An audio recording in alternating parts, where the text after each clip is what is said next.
Welcome to Narratives and Nightcaps. In today's special episode, we're talking to Rose Friel, like for real, but Friel, and we're going to get to that in just a second.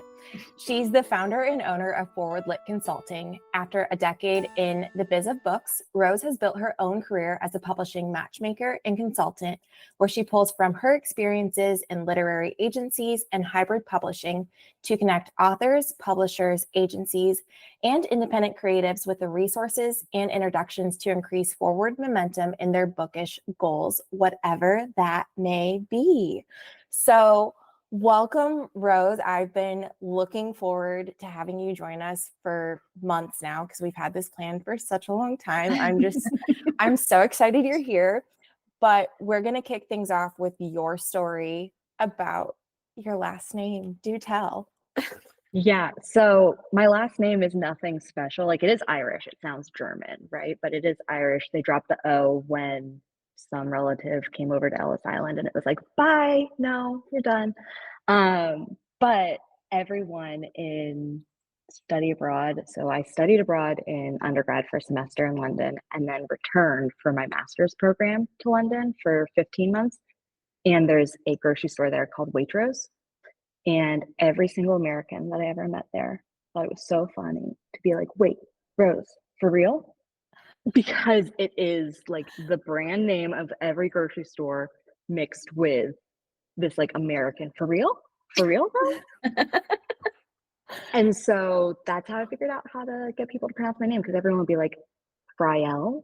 I'm like, no. That's what, or like Friel, like, yeah, like more emphasis on the L part of the ending. But yeah, no. Real. I love it.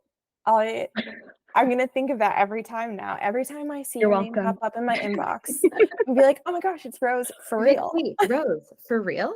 For real? Rose, for real? And my dad wanted to name my brother Neil. So we were like, for real deal, see Neil for real. Like, that would have been terrible. That would suck. But it would rhyme.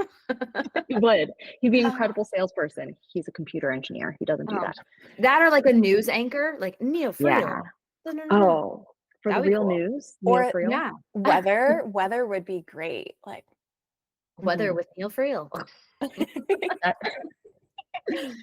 Oh my goodness, that's too funny. Okay, wait. So sorry, now I'm going off book here.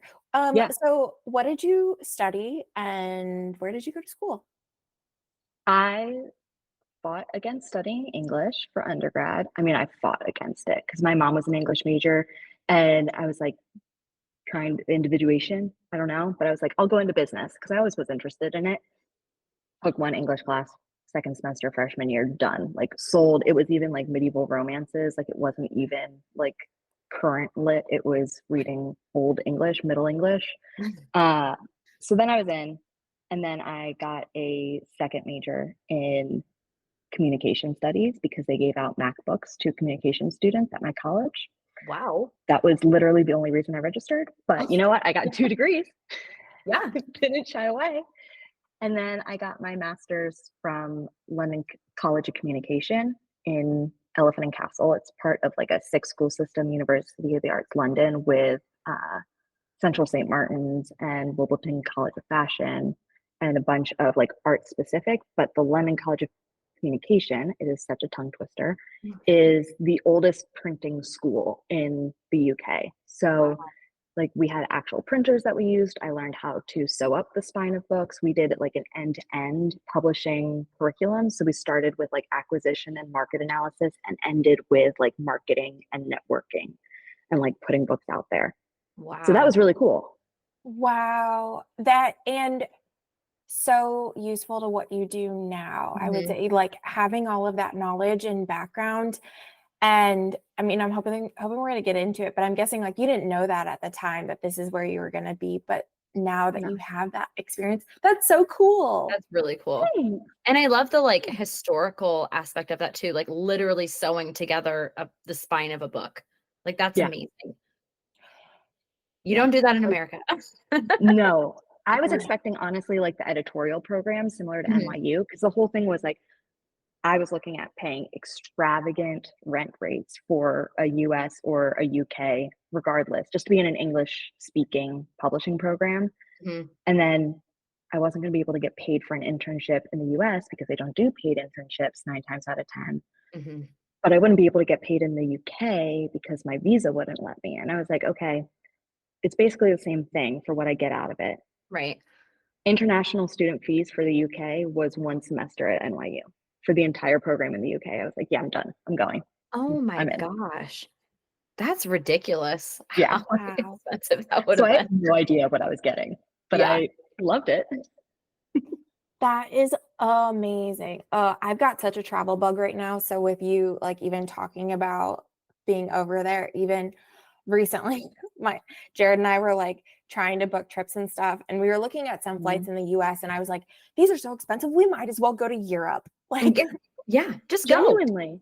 I was like, this is so expensive, like a couple $100 more, and like we'll be in Europe. And he was like, okay, but we don't have that much like vacation time this year. And I was like, but I don't really want to spend the money just to go to, I don't know, somewhere here. Yeah. Yeah. I think I looked up airfare to Chicago most recently for a week, like a long weekend in July. And depending on the day, it fluctuated from 500 round trip for me and my fiance to $1,000 round trip from Austin to Chicago for me and my fiance. Gosh. Oh my gosh. I was just about to Yeah. ask you. So you're based in Texas, is that Yeah, correct? right now. Okay. Yeah. And then how did you and Bree meet each other? How did you two connect? We met at the Life to Paper Beyond Words Okay. Book Festival. Yeah. I'm sure you told me that, Bree, but I just thought I'd ask. You're good. I feel like you just kind of have to keep up with. Yeah, you're just like, hey, this is on the schedule now. And I'm like, okay, I'll show up. Here I am. Or you get like a book delivered to your door and you're like, I didn't even know we were getting it. I know. And I'm like, yep, you need to read it by this date. Yep. Surprise. That's fine. That's fine with me. But hey, Yeah. like that's okay. Okay, well, getting back on schedule, I guess. Yes. Rose, Being serious. you picked 2 wonderful nightcaps in Mhm. air quotes for this episode. Do you want to tell us the 2 that you picked? Yes. So my normal, like, fun drink of choice is Prosecco. I don't know why. It doesn't give me headaches to the same degree it does other people. I get so happy on it. So Prosecco is the go-to. But because it is still, I mean, as we said, I'm in Austin, so it's 1:30 p.m. I got a bit of my day left. So I'm having a turmeric latte, which Cheers. is like, cheers. You look so Yeah. cute and I cozy. know. Like, I want to be where you are. I know. Not in Iowa. Rose, one day I'm gonna have a week and I am probably just gonna book a ticket to come see you. Do it.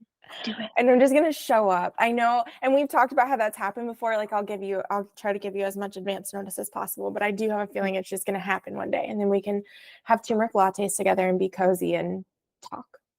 Also, there are new bookstores opening all the time in Austin. Like it's kind of having like a literary renaissance. Ooh. I'm gonna claim it. Like there are small independent bookstores everywhere because you've got Book People, which is the #1 largest indie store, and then there are other ones like Vintage is a wine and fiction mostly bookstore. So you can do like charcuterie boards, glasses of wine, get a book, read a book there. It's supposed to look like a living room. Please. Oh Yeah. my goodness. And then there's another one, First Light Books, that just opened, which is right now, and it's a converted old post office, so it's a bunch of light just streaming in the whole way, and it's really custom curated the whole way through. Like it's meant to be like the booksellers are in charge of what is on display. I love it. Mm-hmm. Not sponsored. Right. But if you want to, feel free. Yeah, I mean, please. Yeah. That sounds ideal. I haven't been to Austin in a long time, but my dad lived there at one point, and so we were just ships passing in the night, you and I. But now I go out to Dallas to visit him pretty frequently. You're a brave person. You're a brave person. I have family in San Antonio, if that means anything. I've got Texas connections. in my previous life slash position, I used to have to travel to Texas, like all around the state, almost once a month, if not more. Yeah, I feel like you were there a lot. Yeah. I have, driven that. Yeah. Sorry, there's a dog at my foot right now. That is not my dog. So we're just gonna, hi, love. Hey, Pooper. Oh, no. Oh, not you. Very sweet. It was just licking the bottom of my foot. And I was like, I think I need to say hello to this. Yes. So ships passing in the night. So sorry. Yes. And Texas is a big state. I have driven around it a lot. I also, so the speed limits there when you're like out in the country are really high. And me being just, even though I was on a company's dime, I would get the cheapest rental car possible. And I didn't really realize it. And so all of a sudden I'm like Mario Kart on these like 2-lane roads in the middle of Texas, and all these cars are going so fast, and I'm in this little car that's like near, like, Oh no. trying to drive out to rural Texas at times. After that, my dad was like, "You can just borrow my car if you need to go." Yes. I've got some interesting memories of everything in Texas, but I will come out to visit you because I haven't been to Austin in a long time. Megan, you can come too. We'll all Okay, go. thanks. Please. Yeah. Book tour. Yeah. Yes. Let's do it. Okay, tell us. You already kind of told us, but I'm excited to hear more. What your recent read was Piglet, and I had not heard of this, and then I started looking it up, and it is on my TBR. Literally added it to my Goodreads today.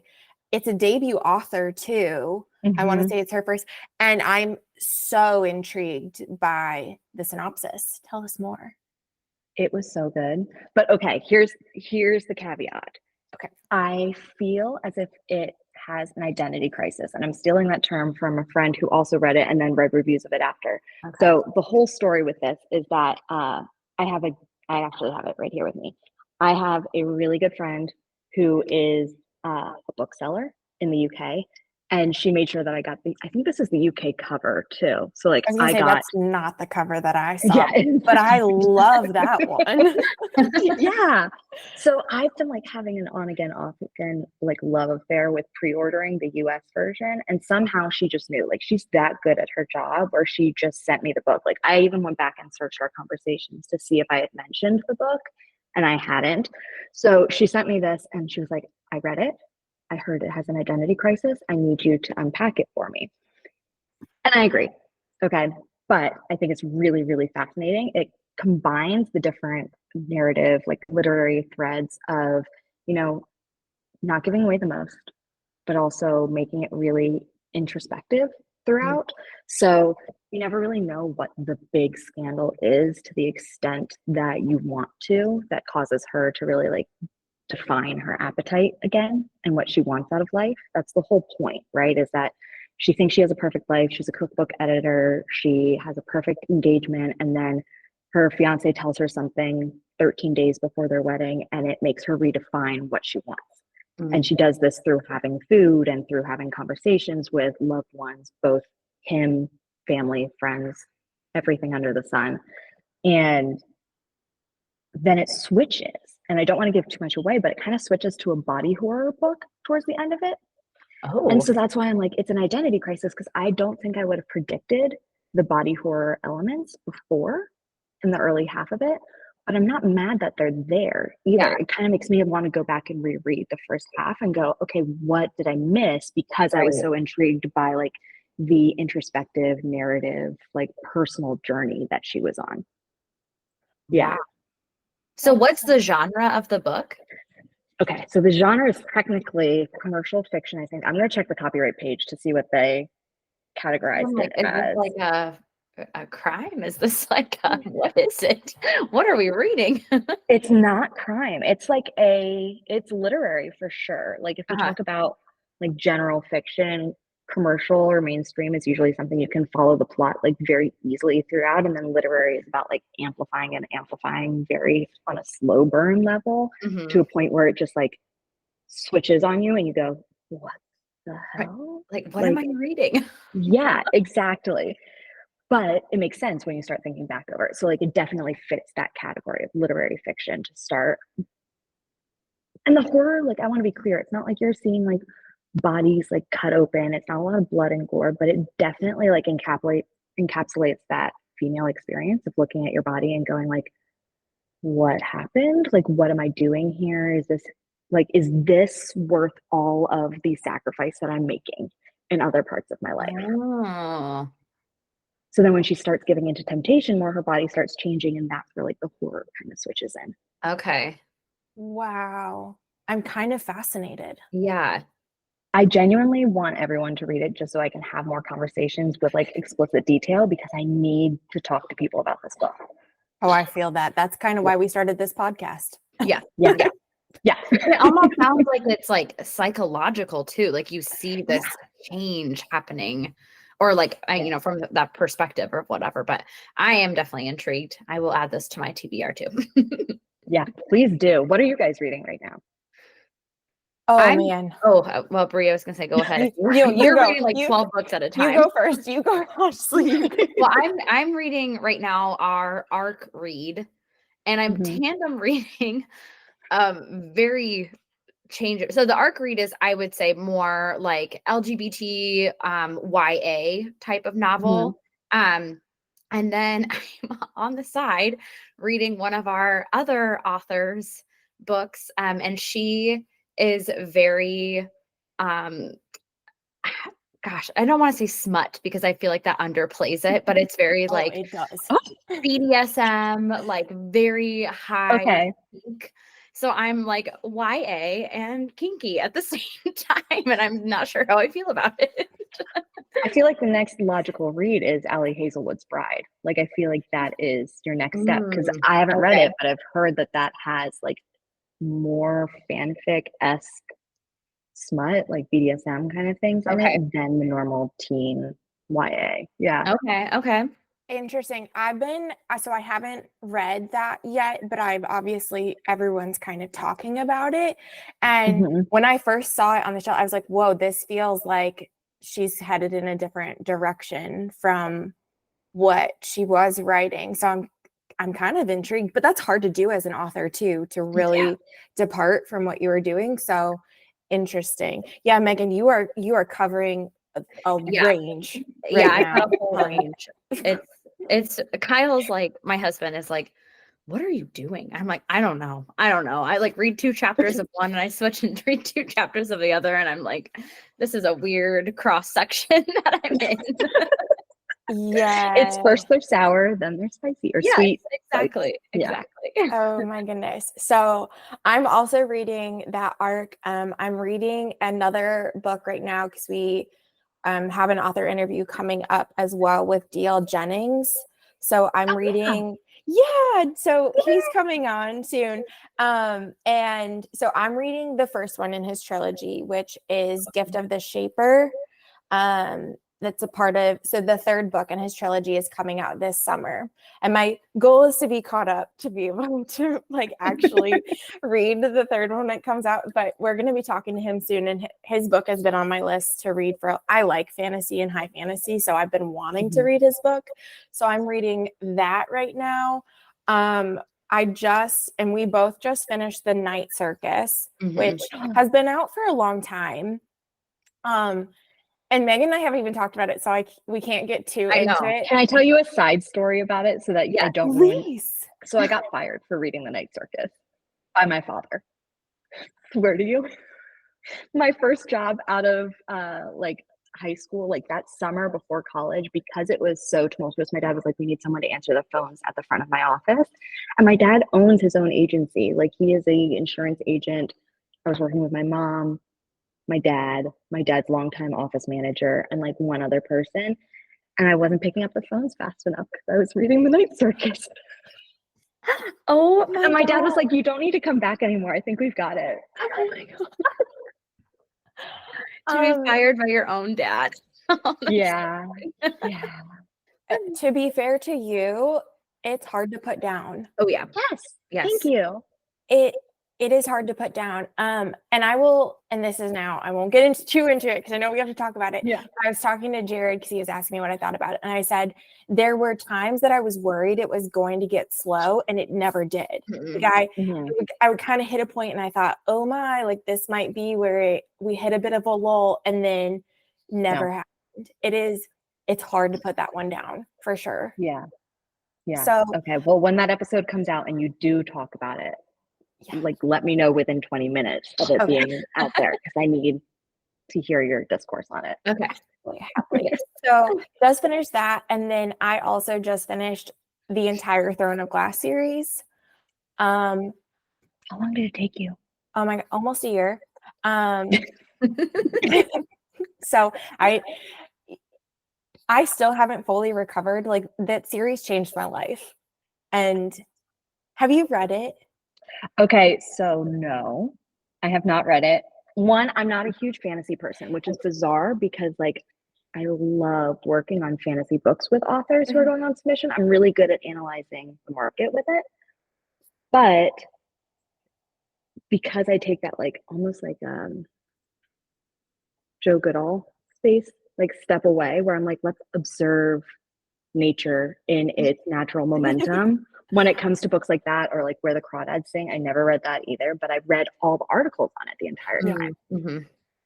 But because of that, ACOTAR is also like I want to sit back and watch everyone explore this rather than be in it myself. Yeah. Okay. Well, I'm in it like fully. Bree's been in it I've for a while.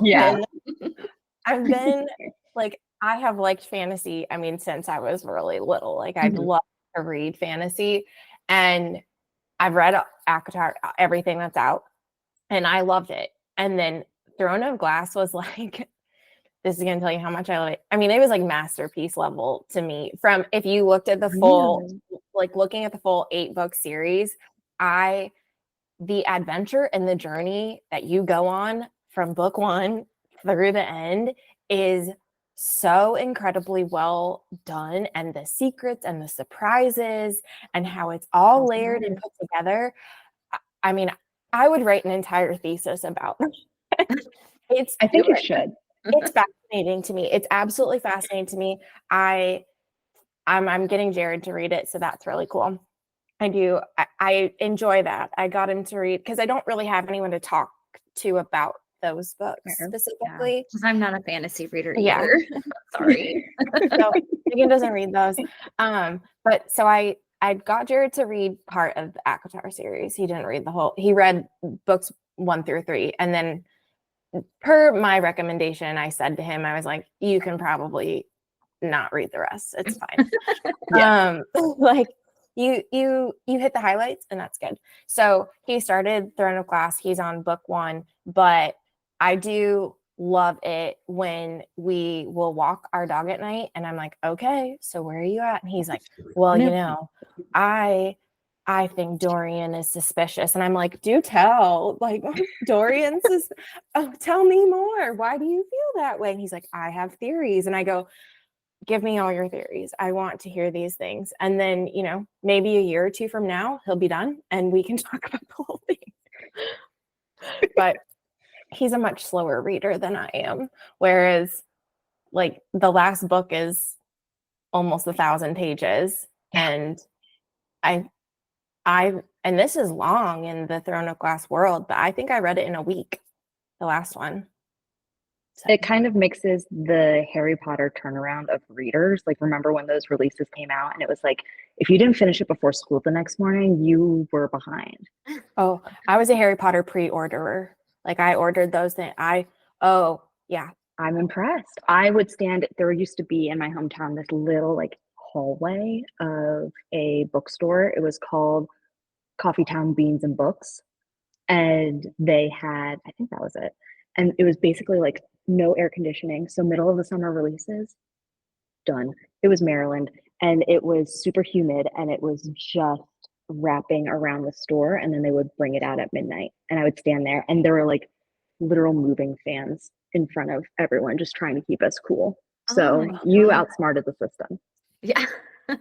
I remember like when the last one came out and taking it on family vacation. I was like, I have to read this book. No one can stop me. Like, I will be reading this the whole way. So long story short, that's what I've been reading. And on top Just of casually. Yeah. so all those things. But yeah, okay. But you're also reading and heading in a totally different direction, The Science Yeah. of Storytelling. Because I'm a nerd. Yeah.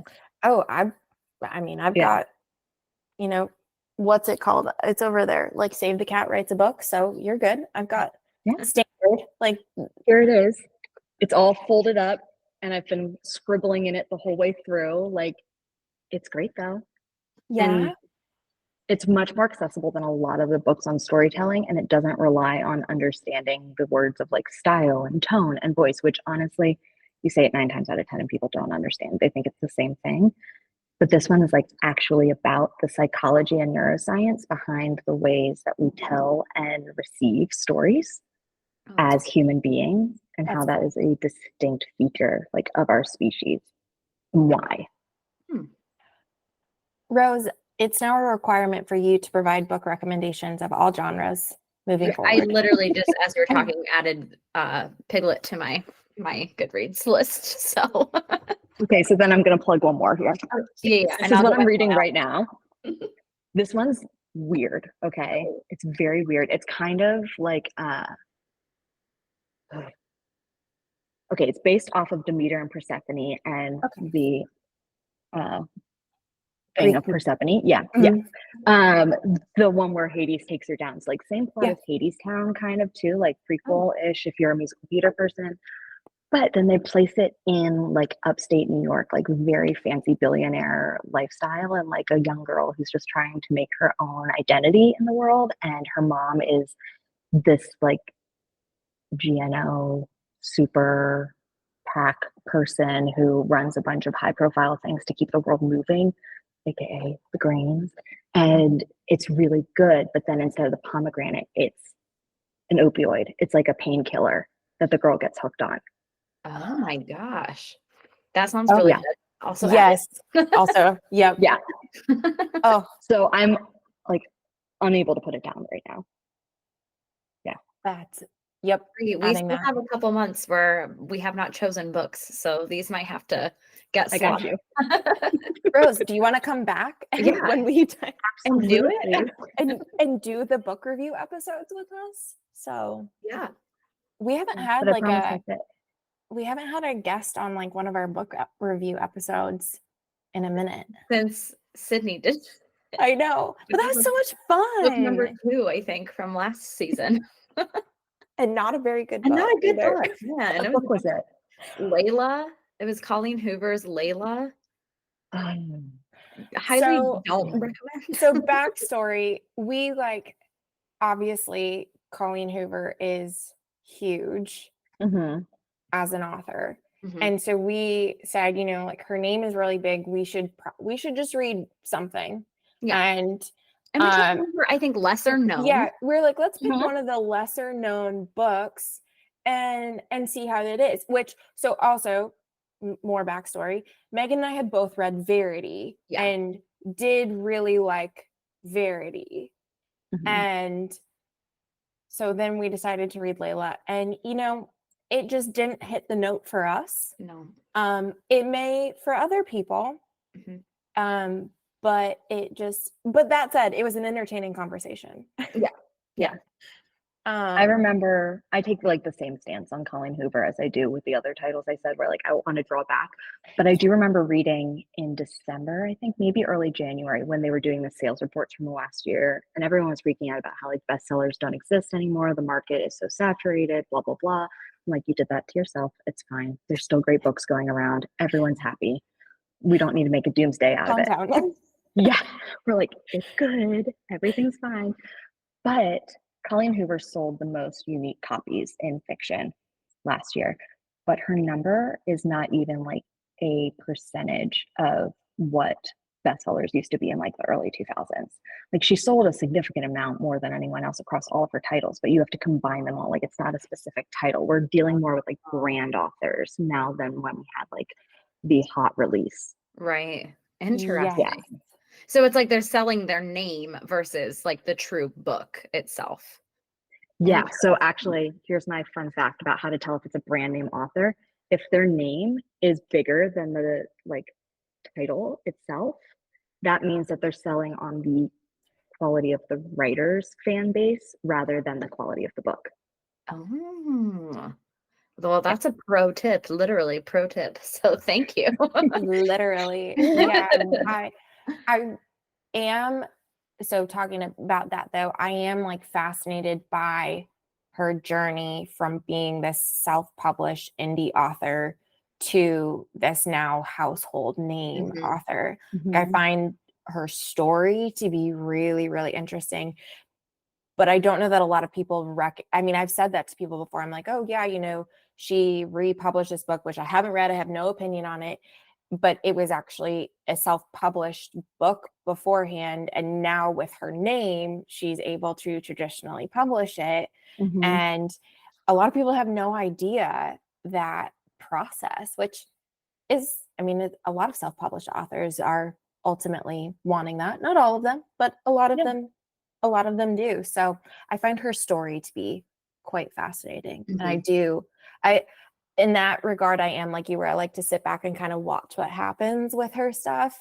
But we did commit to reading Layla, and I'm not gonna lie, I haven't picked up a Colleen Hoover book since. Something will strike your fancy one day, but right now you can continue watching from the side. Yeah, I know. Yeah. And that's cool too. So, okay, back to you. Although I'm loving just all of our conversations.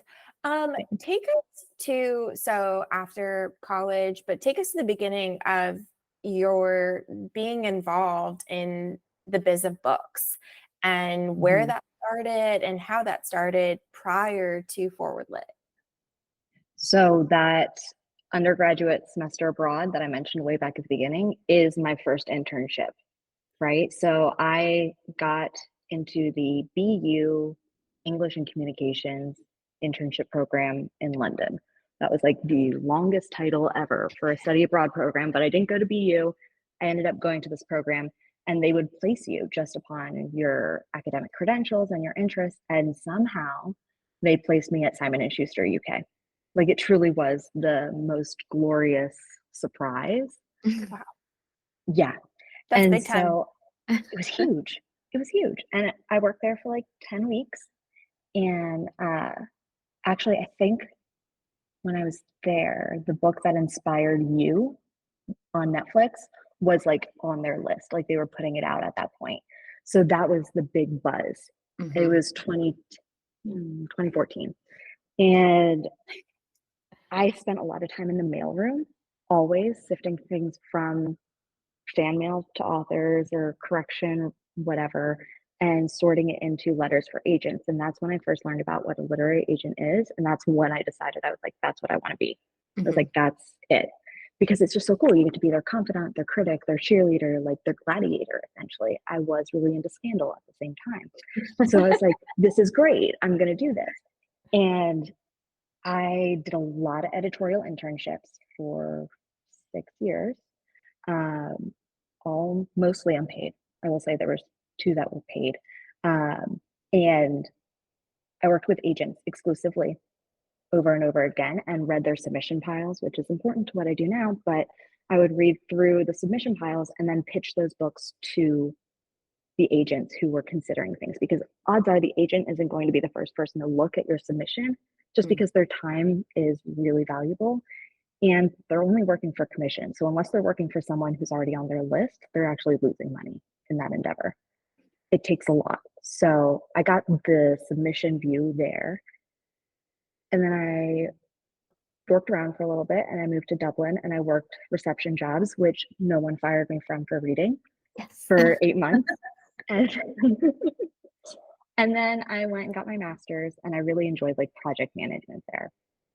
So I kind of started shifting when I went back to New York with exactly 1 month's rent in my bank account after doing my grad school. But I knew I needed to have, this was pre-COVID, hybrid work becoming more of a norm, remote work. So I had to have a zip code in a commutable distance from New York offices in order to be considered for one of those jobs. Oh. So I moved in, I took an HR job for like 5 months, and then I moved to a agent who had been established in Rockefeller Center for like 4 decades at that point. She had some big name authors, like crazy number of New York Times bestsellers per author. And I ran her internal office when it came to contract review, administrative filing, sending things to the authors, handling correspondence with the editorial assistants or even the editor if it wasn't the direct publisher of whoever we were working with, while also maintaining the submission pile for that agency on a whole. And I loved it. New York living was tough. I think everyone needs to think about that when they consider going there, because I was making no benefits. I had no health days, no sick days. And luckily I was still under 26, but that had to change, right? Like I could barely make rent with a single paycheck. Wow. Yeah. And it's one of those things where everyone talks about how you have a love of books and that's why you get into publishing, but also it's become so unsustainable for people to work within the full-time employment model. Mm. And so then COVID hit and I had nowhere outside of my 300 square foot apartment to spend my time, and all the perks of being in New York, right? Like they were all gone at that point. So my brother, the computer science king, he moved down to Austin June of 2020. And when I went on a whim one day and typed into Indeed literally publishing assistant USA, like that was it. Those were the only requirements I had. I ended up getting the first ping back for a publishing manager in Austin, Texas. Oh my gosh. Yeah. Everything's just like perfectly aligning somehow. Which could be my memory trying to find a cause and effect, Right. but here we are. And I took the job. I instantly got like a $20,000 pay raise plus full benefits. It was with a hybrid publisher, which was great. And they helped move me down so I didn't have to take moving costs on too. But that's how I segued from the traditional model where I was hustling all the time, trying to make it through, to the hybrid model. I'm not going to try to hide it. The hybrid model was the one that had all the scandals last summer of Scribe Media. And yeah, so I won't say anything else about that because I do actually think that some really good people are still there trying to salvage what was great, because it was a beautiful idea that was woefully mismanaged. And I ended up getting a lot of value out of my time there. And I left right before everything kind of went to crap because it was just like spidey sense. You're looking around going, this cannot be sustainable much longer. Right. But when I was there, I managed 300 contractors who did editorial work, and I kept them moving on a rotation of 800 concurrent projects at a given time, making sure that they had work, that they were paid accurately for it, that they were getting work that actually built their portfolios, didn't just leave them in, a slog of underpaying work. And I loved it. So it kind of like meshed the agency stuff of looking at, how do you advocate for people? And then also the fact that in a historically underpaid industry, I was able to make it easier for other people to get paid and get paid well and get paid accurately. So that's what I do with my company now. Like it's a long story, but essentially I will work with anyone who wants to figure out publishing on a ethical, transparent, curious basis. So if you want to freelance, I'm going to get you connected with people who have work that actually benefits both of you. It's genre alignment, it's creative alignment, it's portfolio alignment. If you want to go trade submission, I will coach you through that and make sure that you understand what you are entering, because it's not clear. It's always kind of foggy, and you might as well have a map to get you there. And then on the flip side, if you're a publisher or a creative agency who uses contractors and you're like, I want to make this better and more humanized for everyone involved, I've been working on a contract for several months now where I'm rebuilding the internal CRM to make sure that the profiles are robust, the data is accurate. You can splice it. You can see where you have growth, where you didn't expect to have growth. So I'm not tied down to anything. I know they say have one service and stick to it, but I won't. I refuse to do it. That's You my really story. are a matchmaker though. Like that's what, Yeah. I mean, I know it was in your bio, but you're just like, hey, you want to do this? Good. I got this person for you. You want to do this? You're just plucking it and putting it together. And I love it. I Yeah. just want to say too that I have seen Rose in action, and like she is a true master of that in doing it in a way that is an advocate for both sides. Mhm. And one thing, and everyone knows I like Rose now. Like, okay, I obviously, but and it's not just in this industry, but in any industry, like not everyone is on your side, and not everyone is an advocate for you or for both sides. So this really is like a business model and just a position that is needed to bridge everybody involved to ultimately make it, like fruitful and beneficial for all of the parties, because it is, you're telling everyone, hey, this is possible. And when sometimes from the outside looking in, it looks like it's not, and it can look really intimidating, and you're showcasing how possible it is for everybody, which is so cool. It like blows me away. And when I've seen you in action, it's so impressive. And you do have an eye for just who's going to connect well with another person or contractor. So that's amazing. I'm fascinated by the whole backstory though. Like everything that did line up to get you here. Yeah. And that's why it's like a wild thing where I go, no, you couldn't have told me I'd be starting my own business at 29 and like in my own space at 30. Do I think it's going to last until I'm 60? Probably not. I hope that we reach a point where like my role isn't necessary anymore. But do I love that I'm here right now? Absolutely. Yeah. Yeah. Yeah. I can definitely relate to that. Also, didn't think I would be doing that at 28, 29 as well, and be here at 30. But hey, look at us. I know. Look at us. Who is us? Who are we? Look at us figuring it out. Yeah. No, it's really nice to say. It's very relatable for me. Tell us a little bit about what your process is like specifically with, let's just say, with authors. Like, what does that look like if you have an author approach you? The first thing we have to do is figure out what path you want, because there are 3 models that for the first time in publishing history are actually kept on kind of the same quality level or quality perspective by the commercial market. So if you're looking at traditional publishing, great, but you're probably going to have to sacrifice a lot of time and a lot of control in this. You're not going to have to sacrifice any money though, not until you get a deal. If you get a deal, let's call it what it is. It's really hard. If you're going to go self-publishing, wonderful. You're going to have to sacrifice pretty much everything, but you get to keep all of your control, right? But you have to like sacrifice your energy. You have to sacrifice your time. You have to sacrifice the money to make sure that you're getting the quality. For the love of God, don't pay someone $50 for a proofreading on whatever site you find them. It's just not the same. You need a human doing the work because it is about connection, right? And then if you want to go hybrid, great. Hybrid, have you guys talked about hybrid publishing here? I assume yes. We have, and we've had a couple good. of hybrid publishers on the show. Yes. Great. Okay, so your audience is familiar because most people hear and they go, what? I know.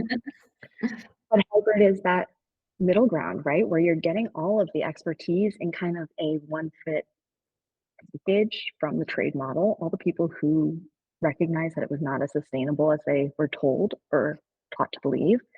But then you get it on the freelance basis. So you get a little bit of your time back with this one. You probably have to give up a little bit more money, but you're also going to have to give up a little bit of your control, right? Because you have other people working for you, for the person working for you. Like it extends. It's like 6 degrees to Kevin Bacon between you and the last person to work on your book.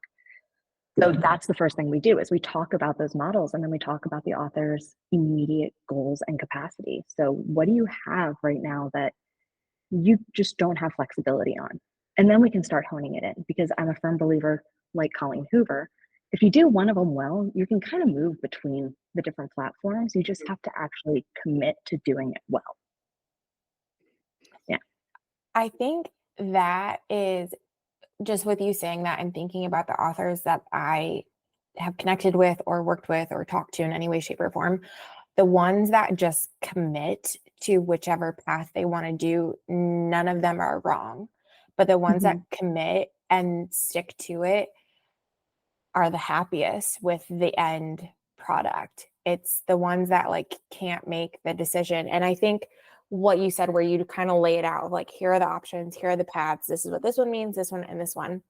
And I've seen a couple of people that will try to flip back and forth between all of that, and or they want someone else to make the decision for them. And to me, and you tell me if you think differently. To me, ultimately, the path that you're going to go down, like, you can only make that decision as a writer. You can't expect someone else to make that decision for you. Yeah, I agree. Because also you're going to end up dissatisfied if it doesn't live up to the myth that you've built in your head of someone else deciding it. Because that's like the author myth, right? Is that someone of incredible genius who's often overlooked and is working so hard gets discovered by a single person, and that single person has enough influence to say, you did it, you're the number one. Yeah. And then everyone loves them and sees them for the brilliance that they are. And that's fiction. That is the most fiction narrative that we have in this industry. What really happens is that someone goes through the application process, which is a whole different conversation I could have about like the way that we're taught to do applications within the US job and academic market, and the way that that has influenced our literature as well. I read an article about once and I've been fascinated by it since. But you have to go through that job application process, right? And then you have someone who is not going to tell you your book is perfect. They're going to give you criticism. And then you have to vet whether or not that criticism is aligned with something that you are willing to work towards. If it's not, walk away.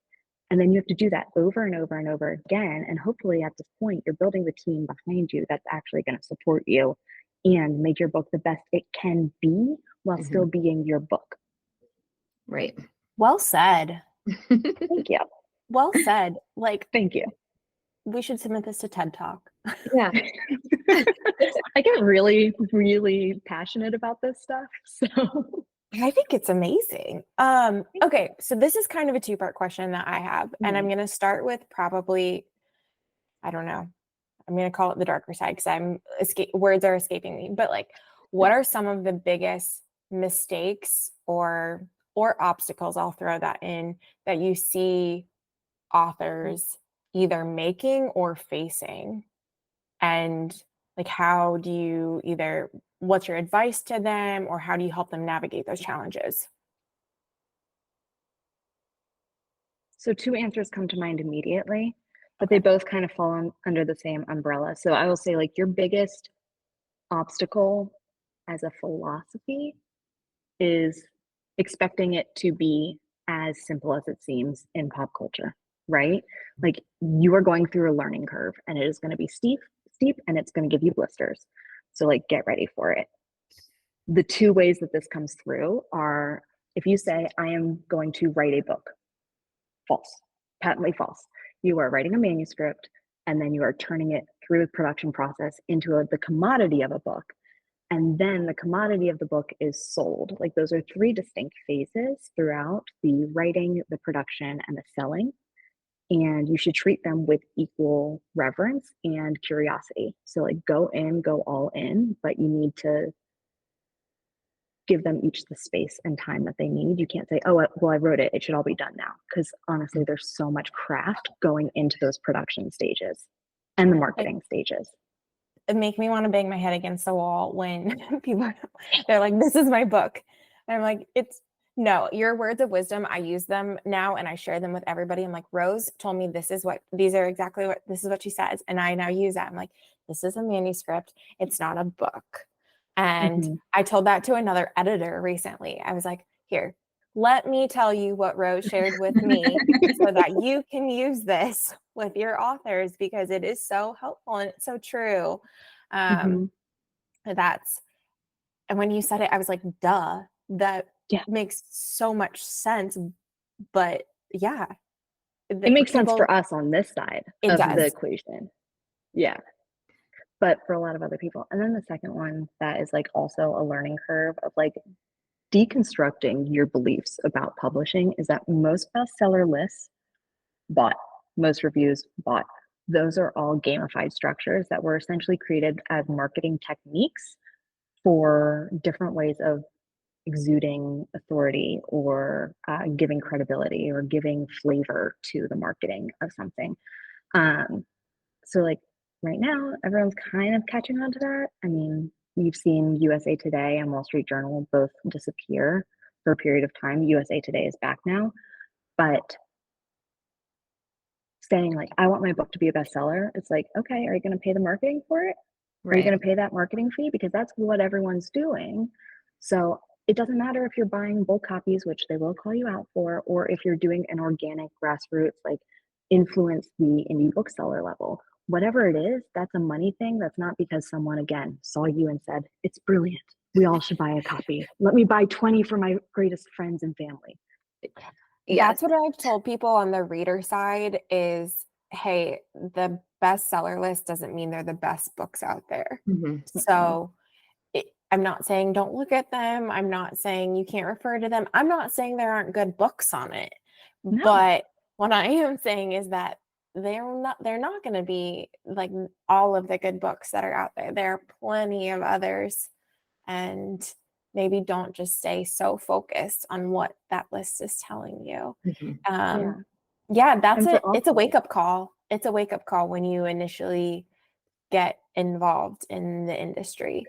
Switching gears a little bit, kind of related, but on the flip side, like what have been some of the most fulfilling moments for you, or what have you seen with authors when they have reached, I don't even like to call it a finish line, because even once your book is published, that's not the finish line. And I think people think it is. It's a and I'm like, it's you know, if you want people to know about your book, you have to talk about your book. It doesn't just magically like happen. So what have been some of those real highlights for you, or that you've seen with other people? Yeah. So the first thing is that I have an inscribed copy of the first book I actually got through to an agent signing.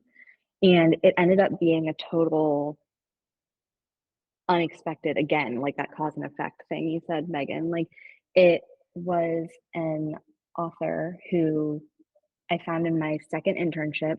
It was the first submission I read for the editorial work that I was doing for this agency. And they moved her through, and it was 2015.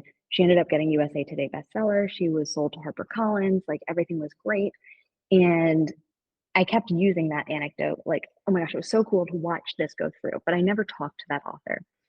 And I'm in the interview for the agency, like job, full-time job in New York.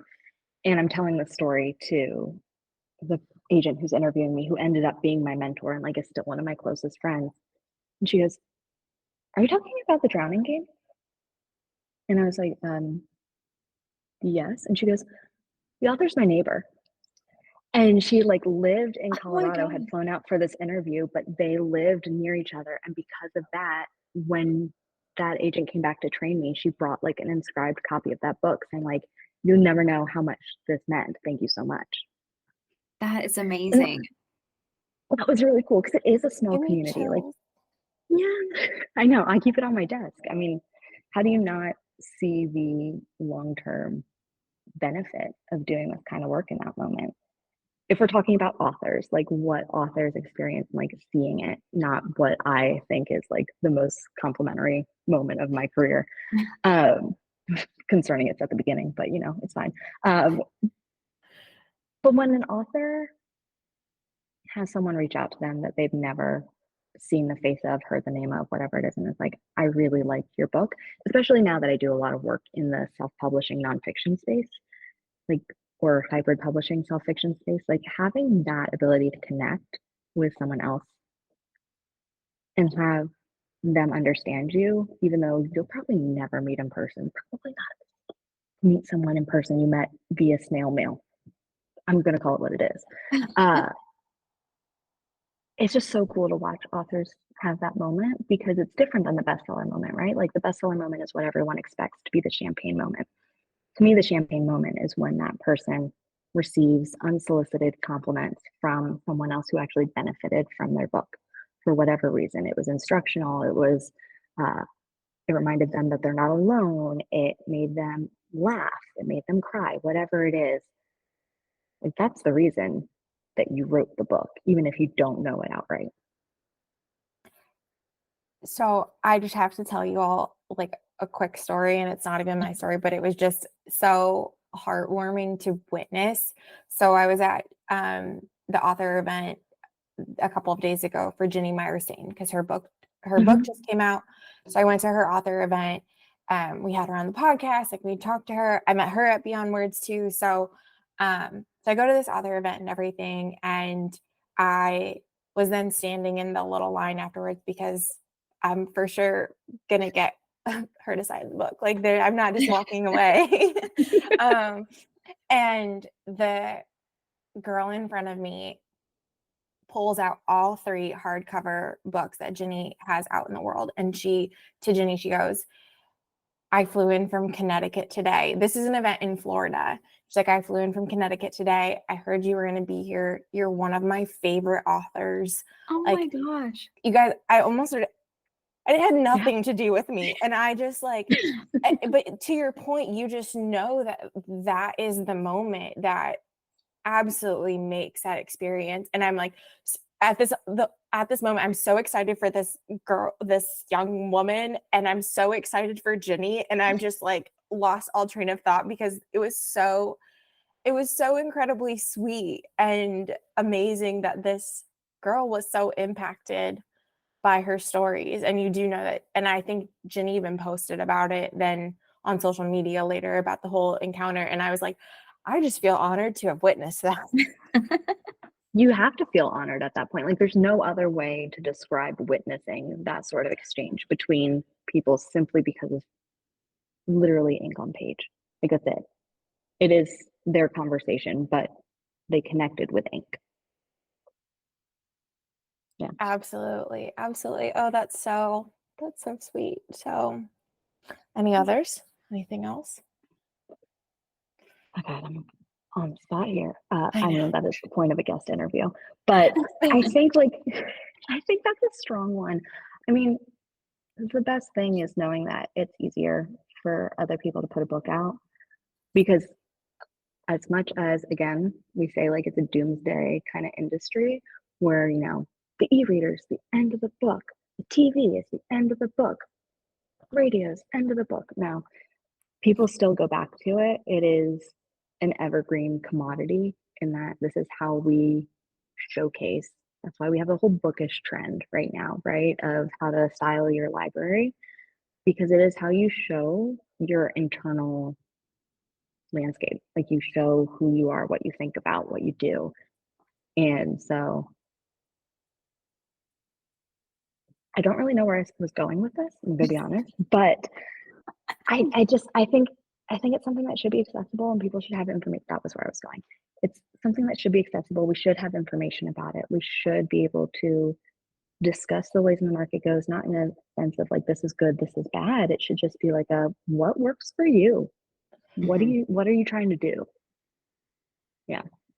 Absolutely. And I think, and this is going to sound cheesy too, but for writers that like there is a story that you have, whether or not you've actually put it onto paper or into your computer, since we don't typically write out the whole book anymore, but like there is a space for your story, whether it's fiction or nonfiction, anything, like there is a space for that. And there is a path that can work really well for you.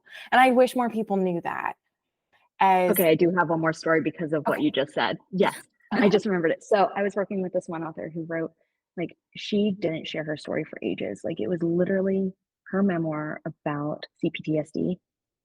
And she didn't share it for the longest time because she also didn't know she had it. She was just living in this reactive cycle, And she finally figured out what was going on. And then she wrote a book about her experiences with it and specifically unpacking, like, the causes and how it was disrupting her life that she actually loved, but she couldn't, be in the moment. And she put on a submission, and it was bleak, right? Because she's not a person who has platform. She's not a person who has, but the writing was beautiful, but that doesn't mean as much. And she submitted to a hybrid publisher.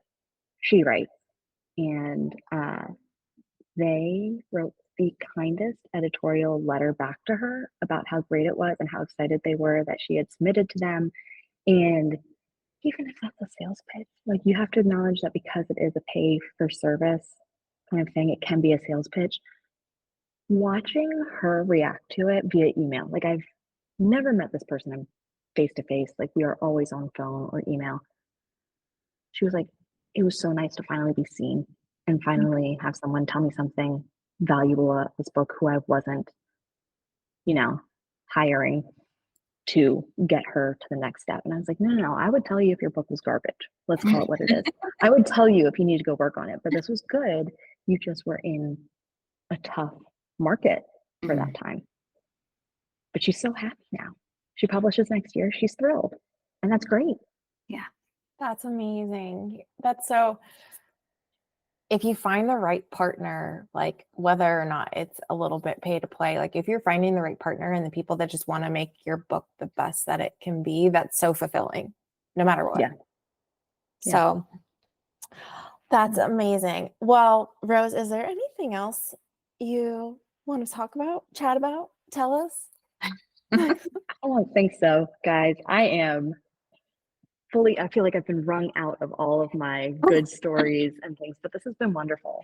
This has been incredible. Thank you for your time. Thank you for sharing your insight and your stories with us and all of your book recommendations, because they were fantastic. So we appreciate it. We hope you'll come back and tell us and keep us updated on everything going on. I'll talk to you. So I'll stay in the loop, and I can always inform Megan. But if people want to connect with you, find out more, where should they go? My website is Foreword Lit Consulting. Special note, forward is spelled like the forward of a book, not forward direction. And then if you're looking on Instagram, I'm there too, though not as frequently, and it's at Foreword Lit. Again, forward of a book, not forward direction. I'm also going to plug you on LinkedIn, because Foreword Lit and also your account on LinkedIn, Rose shares incredible insight and information about the industry in general. So if you are an active LinkedIn user, for whatever you do, I would highly recommend that you follow Foreword Lit and connect with Rose on LinkedIn as well. Yes, please. I would love to meet people who listen to this. Honestly, it's just like the person who finds the book, right? Yeah, exactly. No, we get that when someone said to us, I went to the library and checked out a book because of your podcast. I was like, that's amazing. That it made my day. Obviously, like, we haven't forgotten that comment, but I was like, that's so kind that just us talking about books and giving the recommendations, it's all we wanted to do is just share a variety, and you pick what you like. And, if it makes you happy, makes you cry, makes you laugh, makes you think, then Makes you irate. right. Anything. Yeah. If it makes you feel anything, then that's all we can do. So awesome. Well, thank you again, Rose. It's been incredible, and I'm just so grateful. So cheers. Cheers. Cheers.